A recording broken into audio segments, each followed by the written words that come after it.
ফিলিস্তিনের গাজায় গণহত্যার প্রতিবাদে দেশ জুড়ে শোভাযাত্রা করেছে বিএনপি। এ সময় দলটির নেতারা বলেছেন, মুসলিম বিশ্বের মোড়লদের নীরবতার কারণেই গণহত্যা চালাচ্ছে ইসরায়েল। এছাড়া জাতিসংঘের ভূমিকারও প্রশ্ন তোলেন বিএনপি নেতারা। দলমতের ঊর্ধ্বে উঠে দেশের সবাইকে ঐক্যবদ্ধ হয়ে শান্তিপূর্ণভাবে ইসরায়েলি বর্বরতার প্রতিবাদ করার আহ্বান জানিয়েছেন তারা। পাশাপাশি অন্তর্বর্তী সরকারের নিষ্ক্রিয়তার সমালোচনা করেন বিএনপি নেতারা। বিশ্ববিবেককে বুড়ো আঙুল দেখিয়ে গাজায় বর্বরোচিত হামলা ও গণহত্যা চালাচ্ছে ইসরায়েল। এরই প্রতিবাদে বৃহস্পতিবার ঢাকাসহ দেশের সব মহানগরে বিএনপির শোভাযাত্রা। দুপুর থেকেই খণ্ড খণ্ড মিছিল নিয়ে নয়াপল্টনে দলের কেন্দ্রীয় কার্যালয়ের সামনে জড়ো হন মহানগর উত্তর ও দক্ষিণের বিভিন্ন স্তরের নেতাকর্মীরা। মজলুমদের পক্ষে প্রতিবাদী স্লোগানের পাশাপাশি অনেকের হাতে ছিল ফিলিস্তিনের পতাকা, কণ্ঠে ইসরায়েলের প্রতি তীব্র নিন্দা। তাদের চাওয়া দ্রুতই বন্ধ হোক বর্বরোচিত এই গণহত্যা। এ সময় দলটির কেন্দ্রীয় নেতারা মুসলিম বিশ্বের মোড়লদের ভূমিকার তীব্র সমালোচনা করেন। সমস্ত দেশের নেতৃবৃন্দকে সোচ্চার হওয়ার আহ্বান জানাই।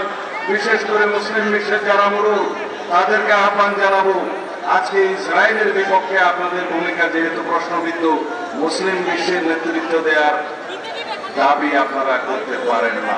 আমরা আজকে এই সভা থেকে দাবি করি, অত্যাচারী নৃশংস অত্যাচারী ইসরায়েল সরকার এবং তার বাহিনীগুলিকে প্রতিহত করার ব্যবস্থা নেওয়া হোক। কালার এক্সপার্ট, জর্জ স্যাপ এবং মাইল্ড অন হ্যান্ডস টেকনোলজি সমৃদ্ধ অরিক্স ক্রিস্টাল ওয়াশ আপনার ফিলিস্তিনিদের পক্ষে জোরালো অবস্থান নিতে অন্তর্বর্তী সরকারের প্রতি আহ্বান জানান দলটির নেতারা। সরকারের মনোভাবকে ফিলিস্তিনি সম্পর্কে আমরা কোনো আওয়াজ এখনো কেন পাইলাম না? আমাদের দেশে অনেক বুদ্ধিমান লোক আছে, সুশীল সমাজ আছে, 300-500 জনের বিবৃতি বিভিন্ন সময় পেয়ে থাকি। আমি এই শ্রেণীর বুদ্ধিজীবীদেরকে এখনো ফিলিস্তিনের পক্ষে তাদের কোনো সাড়া মিলছে না কেন?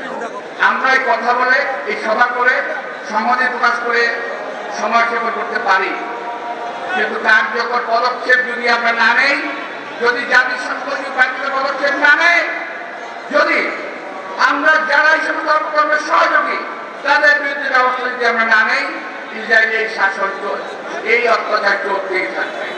নয়াপল্টন থেকে শুরু হয়ে শোভাযাত্রাটি মগবাজার মালিবাগ হয়ে বাংলা মোটর গিয়ে শেষ হয়। রাজধানীর পাশাপাশি চট্টগ্রাম, খুলনা, বরিশাল, রাজশাহী সহ মহানগরগুলোতে শোভাযাত্রায় যোগ দেন বিএনপির বিপুল সংখ্যক নেতাকর্মী। সাব্বির রোজ, ডিবিসি নিউজ, ঢাকা।